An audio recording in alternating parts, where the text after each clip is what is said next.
So my most awkward moment. Alright.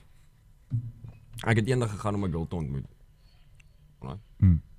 En ek wil sê jy was dalk saam gewees. Ons was Vlooimark toe gewees.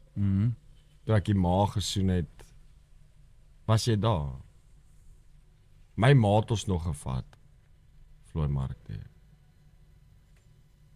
Ek weet nie, gaan aan dat ek kan hoor. So toe ons by die girl se huis kom en ek klim uit, toe wil ek groet ek die girl toe gee ek haar 'n drukkie. En toe wil ek die tannie 'n drukkie gee en met die wat ek die tannie 'n drukkie gee, toe wil ek haar soen en sy draai weg en ek en dis 'n hele fucking awkward situation. Ek dink jy was daar gewees nie. Maar het was doos awkward gewees. Ek het gevoel soos fucking wat doen jy? Het jy jou ma daai tyd eers ontmoet? Ja. En jy wil klaar aangaan vir 'n soen? Ja. Jou wille ding.